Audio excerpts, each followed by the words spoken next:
ಹೀಗೆ ಲಿಪಿ ಲಾಕ್ಡೌನಲ್ಲಿ ತುಂಬ ಇಂಟ್ರೆಸ್ಟೆಡ್ ತನುಶ್ರೀ ಅವ್ರು ಹೇಳ್ಕೊಟ್ರು.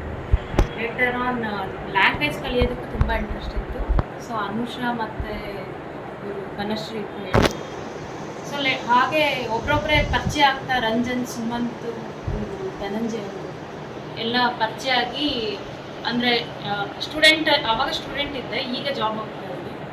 ಏನೋ ಸೇರಬೇಕು, ನಾನು ಜಾಯಿನ್ ಆಗಬೇಕು, ಏನಾದ್ರು ಊರ ಕಡೆ ಅಂತೂ ಹೋಗೋದು ವರ್ಷಕ್ಕೆ ಒಂದೇ ಸಲ. ಬಟ್ ಆದರೂ ಇದರಲ್ಲಿ ಬಗ್ಗೆ ಇಂಟ್ರೆಸ್ಟ್ ಕೊಡೋಣ ಅಂತ ಒಂದು ಇಂಟ್ರೆಸ್ಟಿಂದ ಜಾಯಿನ್ ಆದೆ.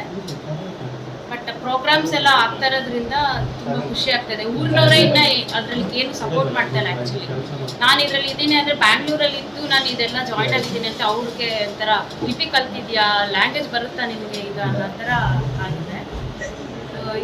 ಇದು ಜಸ್ಟ್ ಒಂದ್ಸತಿ ಒಂದು ಮೆಂಬರ್ಶಿಪ್ ಆಗಿ ನೋಡೋಣ, ನಮ್ಮ ಕಡೆಯಿಂದ ಏನು ಸಪೋರ್ಟ್ ಮಾಡೋಕ್ಕಾಗುತ್ತೆ ಅದರಿಂದ ಮಾಡೋಣ. ಇನ್ನೂ ತುಂಬ ಜನಕ್ಕೆ ಇದು ಗೊತ್ತಾಗಬೇಕು. ಯಾಕಂದರೆ ಲ್ಯಾಂಗ್ವೇಜು ಯಾವತ್ತೂ ಅಳಿಸೋಗಕ್ಕೆ ಬಿಡಬಾರ್ದು. ಅದನ್ನು ಆದಷ್ಟು ನಾವು ಮೇಲೆ ಎತ್ತಕ್ಕೆ ಪ್ರಯತ್ನ ಮಾಡಬೇಕು. ಹಾಗೆ ಮನೆಯಲ್ಲಿ ನಾನು ಕಲ್ತಿದ್ದಲ್ಲದೆ ಈಗ ನಮ್ಮ ಅಪ್ಪ ಅಮ್ಮಗೂ ಸಹ ಲಿಪಿ ಬಗ್ಗೆ ಎಲ್ಲ ಹೇಳ್ಕೊಡ್ತಾ ಇದ್ದೀನಿ. ಹಾಗೆ ಊರಿನಲ್ಲಿ ಊರಲ್ಲಿರೋರು ಇನ್ನೂ ಗೊತ್ತಿಲ್ಲದೆ ಇರೋರ್ಗೂ ಈಗ ನಾನು ಜಾಸ್ತಿಯಾಗಿ ಡ್ರಾಯಿಂಗ್ಸು ಅದರಲ್ಲೆಲ್ಲ ಜಾಸ್ತಿ ಲಿಪಿ ಯೂಸ್ ಮಾಡಿ ಅದನ್ನ ಗೊತ್ತಾಗೋ ಥರ ಮಾಡ್ತೀನಿ.